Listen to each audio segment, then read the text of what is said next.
خنجر یا هاتی سر هستی خنجر یا هاتی سر هستی دهوک یا به خدا نه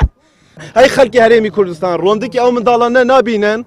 که دنگ با فاشیستانه ندن دنگ با فاشیلانه ندن. در انجام فشار نفدولتی و نافخویی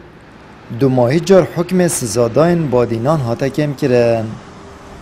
جاورت هتا کرنجبری هلبجارتن پرلمان کردستانه الهاوین اف ساله بین آزاد کرن. فشار نیف دولتی یا سرحاتی کرن هر واسا فشار نافخویی جارک خراوت مدنی انجو ای و هر واسا پرلمانتاریت اپوزیسیون او تایبت یت کمال دادگری کردستان کو فشار کم مزن اخسپو سر حکمرانی کردی دیویژن آنجی بالذات سرکاتی حریم کردستانی کو حکمی اوه بین آزاد کرن هکر چه نبید یعنی حکمی و بین کم کرن الحمدلله خوشبختانه کو وقتی وایا هات کم کرن گلک باش بو و وصا بریاره کو پشتی سه چهار هیوه کدی دهنه آزاد کرن اوه بریاره کو جی خدا بو گلک حکومت خوجهی کسوکارن سزاداین بادینان جید بجن بریاره کم کرنا سزای نمنته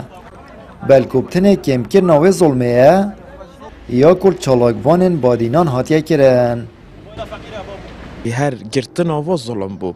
و تن ظلمه که یعنی کمتر لگیری و کشه گلکش و ماستره کشت گل سیستمیه یعنی سیستم یه نحقیه سیستم یعنی به قانونی گل با کسا هاتیه کرن پیدوی بو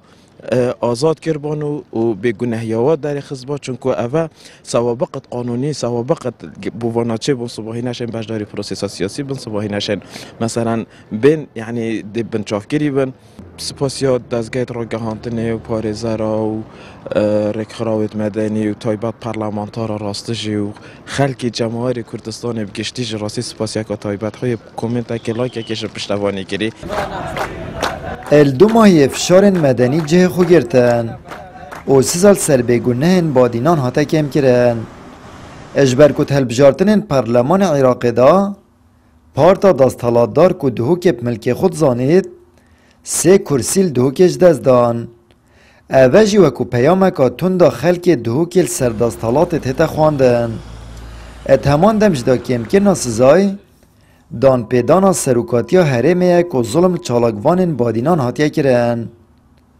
آمد بریفکانی کنال آسمانی پیام دهوک